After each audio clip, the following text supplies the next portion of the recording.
বাংলাদেশ ব্যাংকের তথ্য অনুসারে দেশের সব ব্যাংক নোট থেকে বঙ্গবন্ধু শেখ মুজিবুর রহমানের ছবি বাদ দেওয়া হতে পারে। সব ধরনের ব্যাংক নোটের নতুন ডিজাইন চেয়েছে অর্থ মন্ত্রণালয়।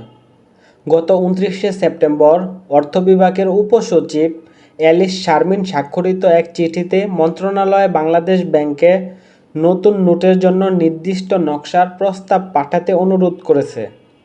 নতুন মুদ্রার নকশা প্রবর্তনের তত্ত্বাবধানকারী বাংলাদেশ ব্যাংকের মুদ্রা ও ডিজাইন অ্যাডভাইজারি কমিটির সুপারিশ চাওয়া হয়েছে।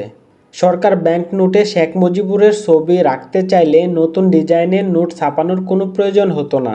শেখ হাসিনা দেশ ছেড়ে যাওয়ার মাত্র দুদিন আগে 500 টাকা ও 1000 টাকার ব্যাংক নোটে শেখ মুজিবুরের ছবি আরও বেশি স্পষ্ট করে ছাপাতে নতুন দুটি ডিজাইন এবং 20 টাকা ও 100 টাকার নোটের মুদ্রণ পদ্ধতি পরিবর্তন করতে বাংলাদেশ ব্যাংকে চিঠি দিয়েছিল অর্থ মন্ত্রণালয়। হাসিনা সরকারের পতনের পর বাংলাদেশ ব্যাংকে পাঠানো চিঠিতে সেই সিদ্ধান্ত স্থগিত করা হয়েছে বলে জানিয়েছে অর্থ মন্ত্রণালয়। অর্থ মন্ত্রণালয় থেকে চিঠি পাওয়ার পর বিভিন্ন নোটের নতুন ডিজাইন করে সরকারের কাছে তা জমা দিতে 6 মাস সময় চেয়েছে বাংলাদেশ ব্যাংক। মুদ্রা ও ডিজাইন অ্যাডভাইজারি কমিটির নির্দেশিকা অনুসারে প্রতিটি নোটের জন্য 4টি ভিন্ন ডিজাইন তৈরি করা হবে।